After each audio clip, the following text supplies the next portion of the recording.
Secuestro de Miguel Ángel Blanco, concejal del PP en Euskadi, 1997. Era el gobierno de José María Aznar. ETA estaba produciendo atentados en el País Vasco. Era un momento de incertidumbre, un momento de dolor de cabeza. El secuestro de este chico conmocionó al país.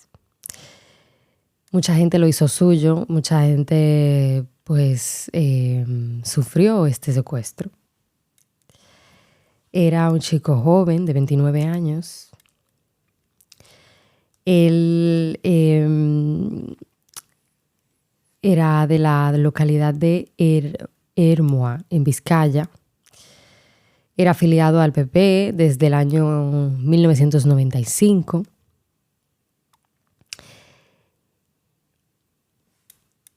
Y bueno, este grupo organizado, que honestamente era bastante organizado, pues se dedicaba al secuestro de personas y atentados, sobre todo. O sea, lo que hacía esta gente no era algo a lo loco.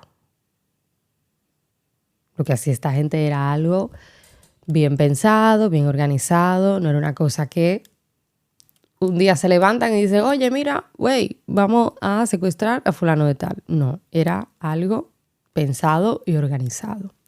Y el secuestro de este chico, pues, se debe a la sencilla razón de que, bueno, que por cierto, cogen a este chico como carnada, ¿vale? Porque ellos pensaron, bueno, este pobre infeliz, ¿no? Nadie lo quiere, no tiene familia, venga. No. Todo lo contrario. La idea de secuestrar a este muchacho era porque ellos querían, ETA, que le movieran sus presos a cárceles del País Vasco. Sus presos, sus compañeros que estaban presos. Muchos estuvieron y están, si no me equivoco, en Francia, presos todavía a día de hoy. Y como el gobierno no quería entrar en esa dinámica y no quería negociar por ninguna forma, o sea, de ninguna manera, ¿vale? Porque el gobierno se negó a negociar con ellos. Algo que voy a destacar en este episodio, y ustedes se van a sorprender como yo cuando lo vi, voy a hacer un paréntesis, y es que una de las figuras que aparece en este documental es nada más y nada menos que el rey Felipe, así como lo oyen. Yo cuando lo vi me quedé sorprendida. ¿Por qué? Porque es una de las personas más importantes de este país, es el rey, nuestro rey. Y este hombre no es asiduo a salir en este tipo de proyectos, en este tipo de documentales, en serie, ni en nada de estas cosas. Este hombre no sale en nada de esto. Este hombre vive muy ocupado. No puede, no lo dejan. ¿Vale? Si acaso algo de la Casa Real, un video, hablar a la nación, estas cosas que él suele hacer, esto sí. Pero tú verlo en un documental desde su despacho hablando sobre este acontecimiento, porque lo que él explica en el documental es cómo se sintió él, cómo se sintió su padre, porque en aquella época estaba su padre todavía en el trono. Y claro, lo que ellos vivieron, cómo lo vivieron, lo que vivió el país, lo que ellos tuvieron, ¿no? Todo lo que, bueno, cómo lo gestionaron, cómo tuvieron que gestionar todo. Y él explica, da su versión y lo explica de una manera muy tranquila, muy natural. Búsquenlo para que ustedes vean. Yo me quedé loca cuando yo lo vi. Y otra personalidad también importante de este país es el expresidente José María Aznar. Obviamente, fue el presidente en aquella época cuando pasó eso. Y ¿quién mejor que él, ¿no? Para hablar, explicar y narrar cómo él tuvo la manera de gestionar toda esa situación gestionar toda esa crisis que estaba viviendo el propio partido, el gobierno, el Estado, todo el mundo, porque todo el mundo estaba de los nervios. Todo el mundo estaba de los nervios, pero sobre todo el País Vasco, que sufrió y hizo suya todo el transcurso hasta el último día que decidieron soltar a ese pobre muchacho, que lo soltaron de una manera descabellada, porque incluso lo soltaron y le dieron un tiro.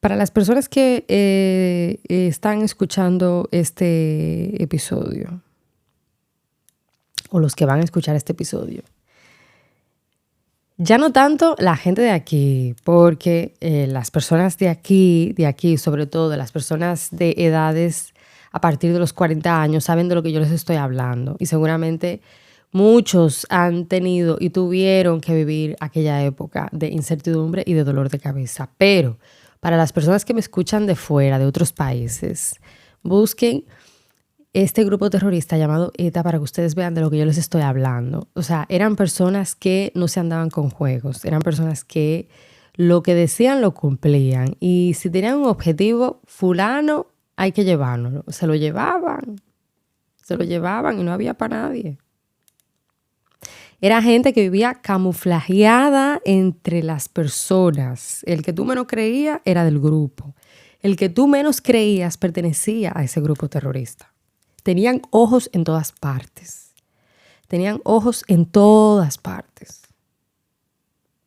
Tú tenías que tener cuidado lo que hablaba, cómo lo hablaba, dónde lo hablaba, en qué lugar lo hablaba, a qué hora lo hablaba.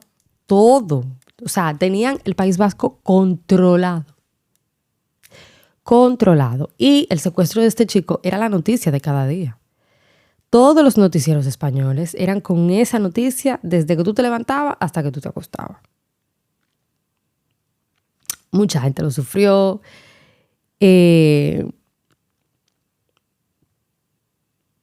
Su familia lo pasó muy mal. Su hermana habla, la hermana del chico, sale en el documental. Personalidades que estuvieron en aquel momento, que fueron parte de eso. Personas que fueron parte de la policía, personas que fueron parte también de la policía de Euskadi,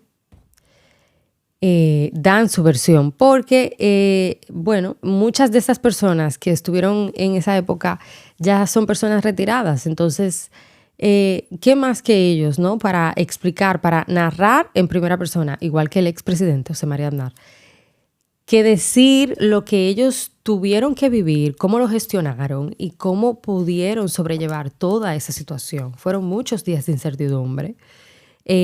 Aparte también eran muchos años de incertidumbre y dolor de cabeza, porque esta gente tenían a todo el país harto. A todo el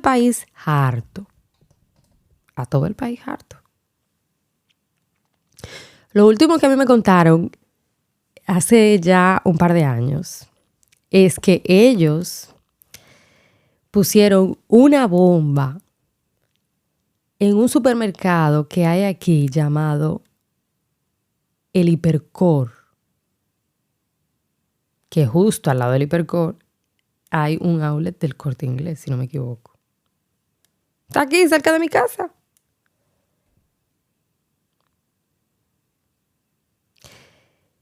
Y cuando sucedió lo de ese atentado, habían personas ahí dentro. Y eso fue una catástrofe.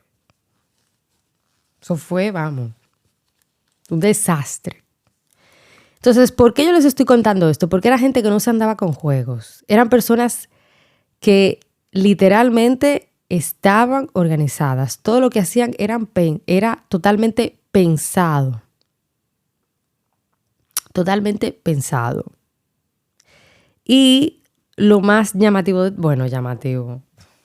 sí, lo más llamativo de todo, era una organización que no solamente estaba conformada por hombres, también había mujeres. y seguramente la que tú menos pensabas estaba metida en el grupo. Era una organización de hombres y de mujeres.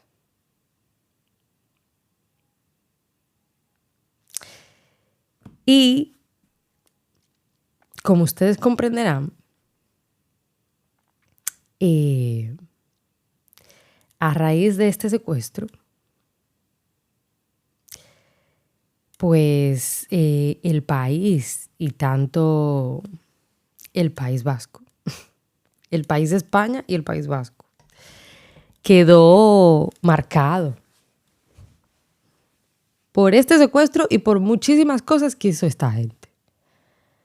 Por muchísimas cosas que hizo esta gente, porque en los libros de historia de este país está esta gente, lamentablemente. No es un tema del que se hable ahora mismo cada día en la 1, ni en la 2, ni en el telediario, pero esta gente está en los libros de historia de este país.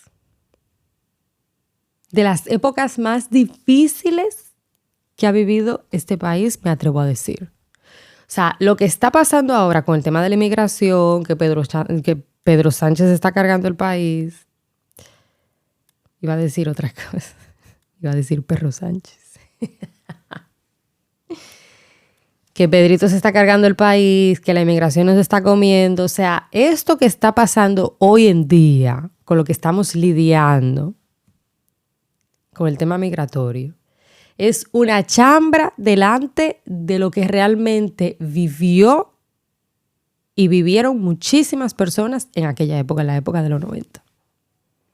Y digo yo, en la época de los 90, porque no me he atrevido a buscar desde qué año este grupo está conformado. O sea, ¿cuándo surgió? ¿En qué año surgió? ¿Cómo surgió? Búsquelo ahí, usted que me está escuchando de otro país, busque de lo que yo les estoy hablando, para que ustedes vean del grupo que yo les estoy hablando, o sea, de las personas que yo les estoy hablando. Yo me he dado cuenta que tengo muchísimos oyentes de edades muy mayores, muy adultas. Esas personas que me van a escuchar a mí saben de lo que yo les estoy hablando. Ese grupo armado, ese grupo organizado, tenía este país en una zozobra constante. En una zozobra constante.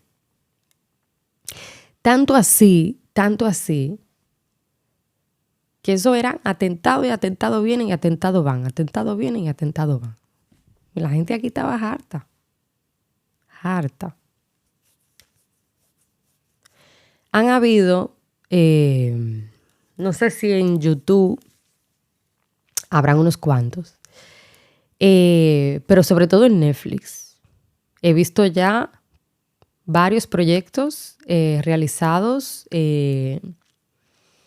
que hablan sobre este grupo armado. Películas que han hecho donde ellos,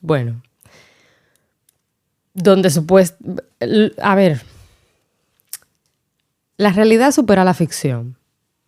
Entonces hacen, ¿no? Más o menos te presentan en algunos, vi una película, por ejemplo, que se llamaba La Infiltrada, que era una chica policía, que la había contratado la policía, para que se infiltrara dentro de la organización y le chivateara a la policía todo lo que hacían ellos, cómo se movían, a por quién iban, ¿no?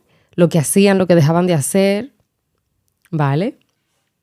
Y más o menos durante la historia, en todo el rato que dura la película, más o menos se ve pues cómo ellos, entre comillas, ¿no?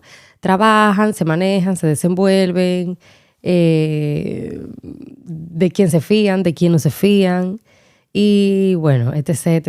Entonces, más o menos te hacen como una cronología, ¿no? De lo que en aquel momento eran ellos. Pero claro, la realidad supera la ficción. La cosa era más fuerte que eso. O sea, la cosa era nivel pro.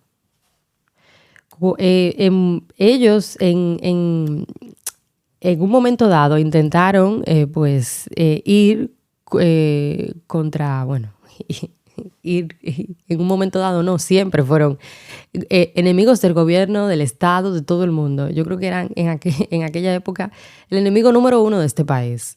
Ellos quisieron obtener la independencia del País Vasco y no lo consiguieron, obviamente, pero lo intentaron.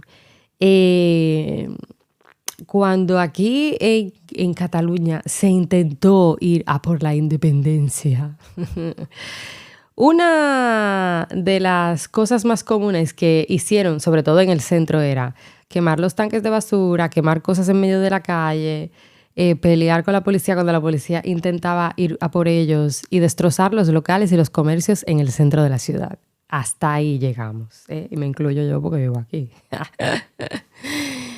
No fui parte de ello, obviamente lo veía por la tele, pero aquí los grupos que se organizaron para supuestamente conseguir la independencia llegaron hasta ahí y ya está. Pero lo que hizo esta gente, lo que hizo este grupo terrorista, era otro nivel, era otro level. O sea, esta gente se dedicaban a poner bombas, a producir atentados, a secuestrar gente, y no cualquier gente. Personalidades importantes de este país. Da igual que tú fueras la que limpiara en ese ayuntamiento. Tú llevabas también. Da igual que tú fueras el mensajero de, yo qué sé, de la oficina del alcalde, por decirte algo. Si a usted tenía que llevárselo, se lo llevaban también. Da igual. Usted podría, si usted era la que brindaba el café al presidente, al alcalde, al superintendente de no sé qué, si a usted se la tenían que llevar, se la llevaban también. Porque ellos, todas las personas que tenían que ver, todas las personas del entorno, todas las personas que tenían que ver, ellos, venga, hasta luego. Y se lo llevaban. Entonces ustedes dicen, este pobre muchacho, que lo que tenía eran 29 años, era concejal de Hermua, ahí en Vizcaya. No sé si era que era el que le quedaba más cerca. Porque yo te digo a ti, ese muchacho, un muchacho joven, era un muchacho que ayudaba a su localidad, ayudaba a su comunidad, era muy bueno porque por como lo describen las personas que lo conocían, sus amigos y familiares, era un tío bueno, que le gustaba ayudar a los demás, se esforzaba porque su localidad saliera adelante, hizo buenos aportes también. Y de repente viene y se encuentra con esta situación, pagar justo por pecadores. Fue injusto, fue muy injusto. Cuando ellos se cansan de tenerlo secuestrado, porque al final el presidente Aznar dijo que lo repite en varias ocasiones aquí en el documental y dice, el gobierno no negocia con terroristas. El gobierno no acepta chantajes de terroristas. Y lo repite varias veces en el documental. Entonces, como el gobierno no se doblegó y no entró en esa dinámica de que ven, vamos a negociar, ellos decidieron soltar al muchacho. Cuando lo suelta, le dan un balazo. No me acuerdo muy bien si fue en una pierna. Y aparte de eso, ya el muchacho estaba muerto en vida porque se ve que al parecer sufrió muchísimos maltratos mientras estuvo secuestrado por parte de ellos. Entonces el muchacho lo que duró fueron un par de días en intensivo. Cuando se lo llevaron al hospital, que lograron llevárselo al hospital, duró un par de días en intensivo. No podía ni hablar. Porque ya, o sea, la vida yo creo que ya ni la tenía. O sea, estaba muy mal, muy mal. Cuando lo soltaron, el chico estaba muy mal. Y al final, el pobre muchacho falleció, no aguantó.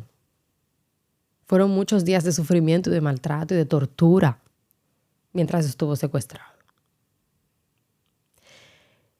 El documental, búsquenlo, está en Netflix. Se llama Las últimas 48 horas de Miguel Ángel Blanco. Está muy bien hecho. E incluso lo hace un periodista muy reconocido de aquí de España. Y la verdad es que se van a sorprender cuando vean al rey en ese documental. Flipa, ¿eh? Increíble. Nada, señores, espero que les haya gustado, ¿no? Este fragmento de esta pequeña historia que he hecho, ¿vale? Yo nunca aquí en el programa había hablado sobre esta organización.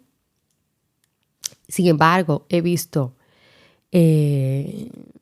historias, documentales, películas y cosas que se han hecho, ¿no? En torno a